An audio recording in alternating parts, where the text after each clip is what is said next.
Hello, everybody. I'm Cheryl Campbell, publisher of the Tribal Woman magazine, and today I'm here with Dr. Lori Leydon, who is the wonderful woman that was featured in our September issue because of her Project Light Rwanda, which I was just so impressed with. And Lori has agreed to be here with us today to talk about some of the new things that she's doing. So please welcome Lori. Hi, Lori. Hi, Cheryl. So good to finally meet you. Yes, great to meet you too. And hopefully one day, since we're now in the same state of Connecticut, we'll actually meet in person instead of via Skype. Yes. But would you start out, Lori, and tell everybody a little bit about Project Light Rwanda and how you became interested in the whole process of starting the foundation? Sure. Well, in 2007, I was invited to go to Rwanda to work with orphan genocide survivors. And the work was so heart-opening. And the children, I call them children, the young children, 16 to 25, who've been orphans since the time of the genocide, and many whom care for 6 to 8 other children. And so each time I went to Rwanda, my heart broke open to what is possible, because they're so grateful and resilient, and the trauma healing work using tapping was so effective. So each year I would kind of expand my dream for what would be possible. And I had a vision about how we could create global healing, which is the name of my organization, if we provided love and the right resources to our traumatized young people around the world. And if we provided the social environment, trauma healing skills using the tapping, heart-centered leadership training, and entrepreneurship skills, we would have a group of young people who could heal, work, and lead us into a peaceful future. And so in 2011, I inaugurated Project Light, which in fact is the first international youth healing program encompassing those 3 things. And Nick Ornter was a major benefactor in helping me raise money for that. And so we began to partner in 2011. And, as you know, I work with a group of 500 orphans at a residential high school. And when they graduate, they really have no hope for the future. And so we took 12 of the graduates of that high school and put them through our Project Light training. And the results have been so extraordinary. They're trauma-free. They are teaching trauma healing and leadership techniques to hundreds of thousands of other people in Rwanda. 5 of them now are going to university. The others are entrepreneurs. It's not without its challenges, but the program has been so successful that we were able to put together a documentary, which you publicized last September. And we're still working on the documentary because the story continues to unfold, which we might talk about later. Mm-hmm. But it has been extraordinary. And so that was my first connection with Nick, which then led to what's happening now, mm-hmm. Which I don't know if this is a good point to transition to that. I'm sure the world is aware of what happened here in Newtown, Connecticut, and how many people were affected, first responders and the families of the children that were killed. And I know that Nick Ortner, who is our cover man this month in our first Exceptional Men issue, and he put out a call to you because he lives in the town, and you flew here literally as soon as you can get a flight. Right. And I just think that is so amazing. And yes, I would love it if you told everybody about what you have started here in Connecticut and the magnificent results that you're already seeing. Mm-hmm. Thanks. Well, the first thing I ask myself is this mine to do, to come to this community? But because of the work in Rwanda, I knew, as horrified as I was by the tragedy, I absolutely knew that we could bring resilience back to this community. And the plan was to create a community-based program where we would support Newtowners helping other Newtowners. And we came in very quietly and we listened to what was needed. And we began training volunteers, local volunteers, almost immediately.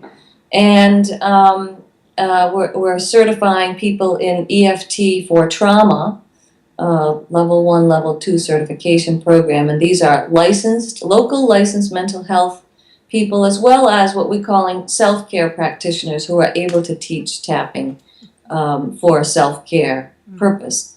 In my first 2 days on the ground, I worked with medical examiners who really were terribly traumatized by this, as you can imagine. We've worked with parents who lost children. We've worked with siblings who lost their brothers or sisters.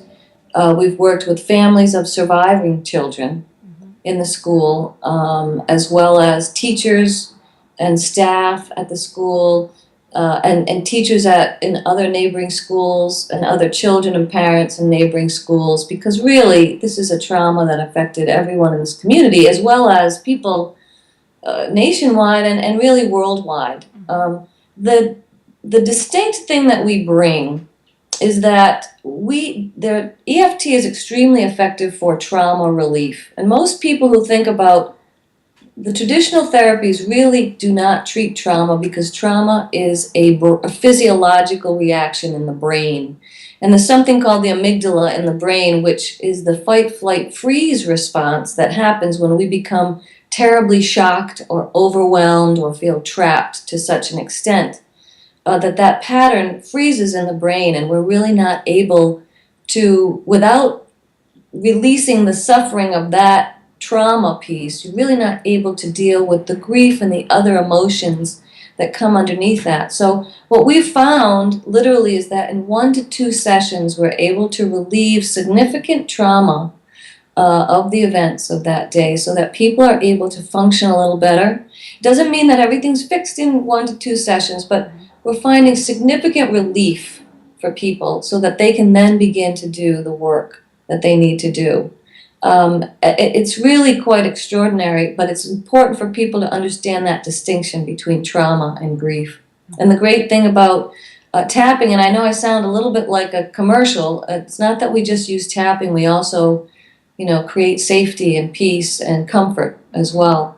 But it also can be used as a self-care technique. So once we've taught the individual and relieved some of the clinical issues, they can take it home and work with it. So we've been here for 4.5 months, and we've worked with over 200 people in the community. We have over 24 volunteers who are committed, deeply committed to healing their own wounds first, so that they can be fully present in their hearts to the individuals that we're working with. So in other regard, we are creating a new level of practitioner who is willing to do the inner work that's necessary in order to hold presence for people who are suffering in the way that people here are suffering. And the one thing that I so admire about your efforts too is that this, once proven here, and it's already been proven in Rwanda, that you can take this kind of service, or I'm not sure if I'm using the right word, but this kind of healing to almost anywhere. Well, you can take it anywhere. And so are you in the back of your mind thinking that this really can be the worldwide solution to trauma that I see in my heart where you're going? Yeah, well, it's ever more in the forefront of my mind as well. We are planning to provide some services in Boston as well.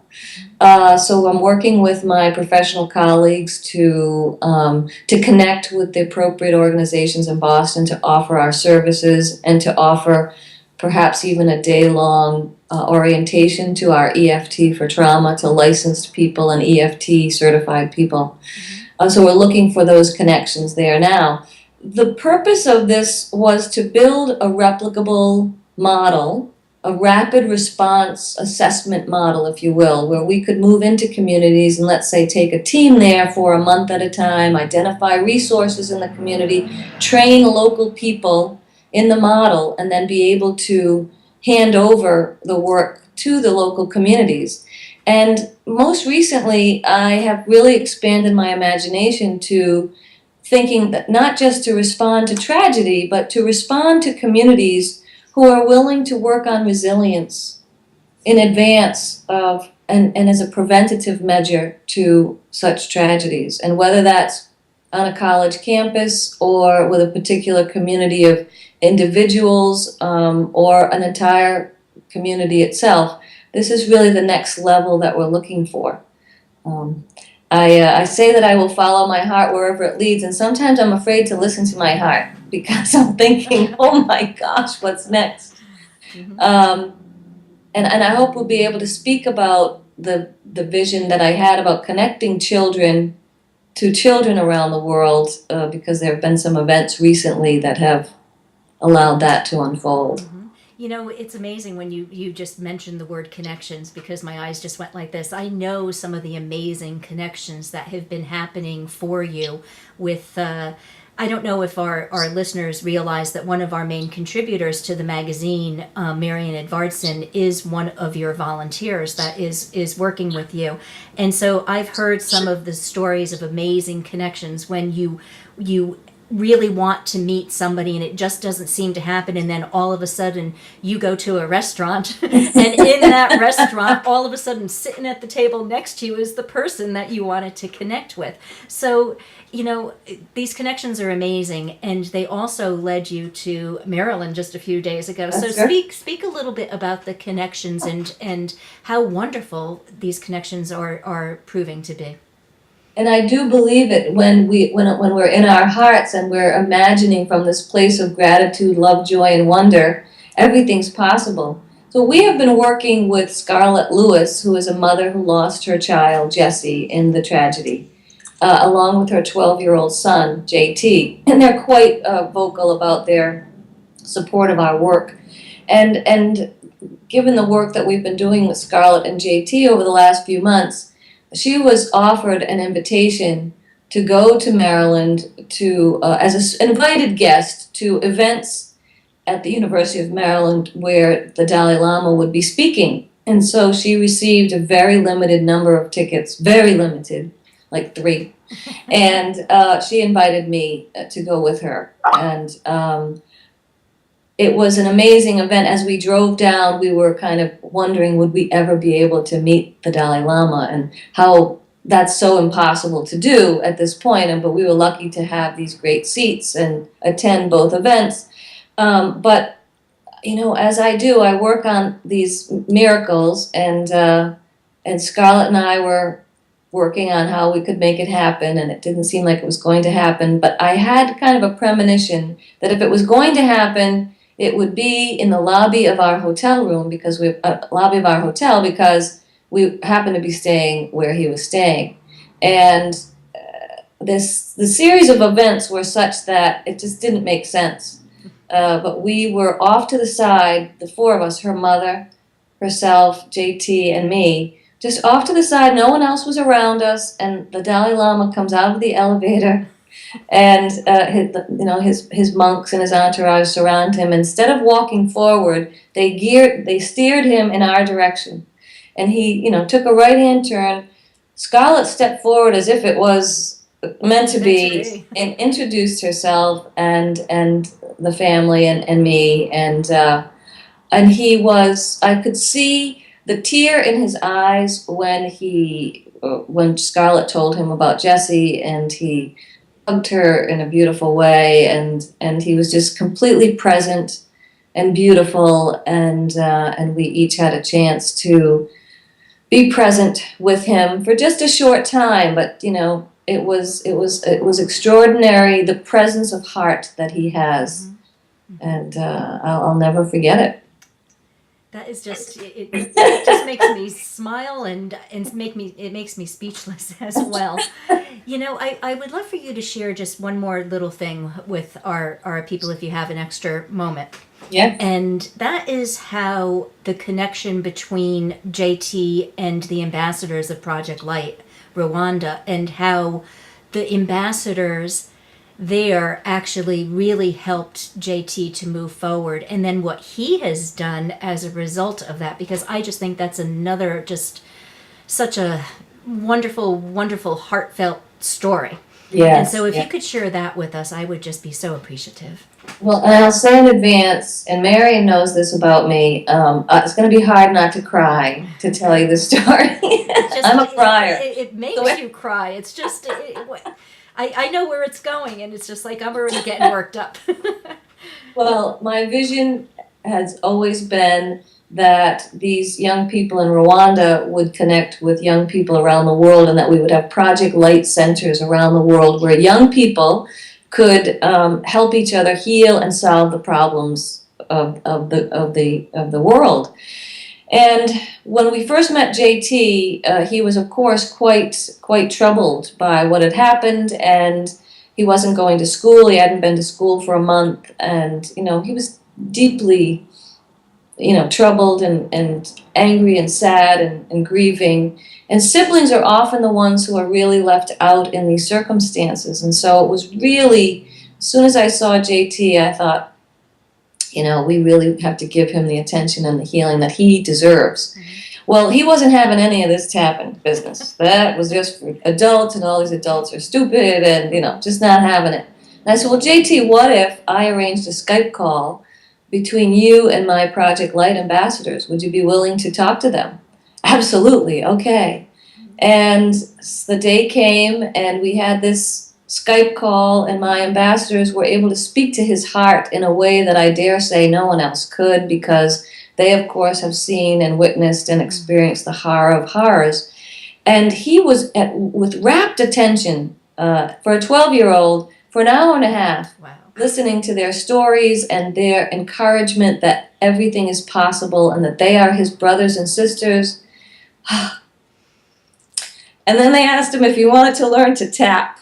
And he said, yes. And so they had a tapping session, and he's had several other sessions with them. But that first night, I came back to his home, and I said, where's JT? And they said, he's getting ready to go to school. And he wrote a speech that he wants to give about why the children in Newtown should help the children in Rwanda, because they have it so much worse than we do. Oh, my God. And then he made these amazing bracelets that say, Newtown helps Rwanda, and he's been raising money selling these bracelets. And in 2 months' time, he's raised enough money to send one of our ambassadors to university. That's the thing that just, and not only that, but also to support their family a little bit, right? When they're at school, and it's just so amazing. Yeah. And he's just an amazing guy now. He's totally transformed, and his life is not without challenges, and there's more healing to come. But our vision for connecting young people around the world, now Rwanda and Newtown, if these young people can heal, anyone can. And so, the vision is unfolding almost faster than I can make it up. Yes. Oh, my gosh, you just have to take a deep breath. Yes. The tapping is not working. Oh, my goodness.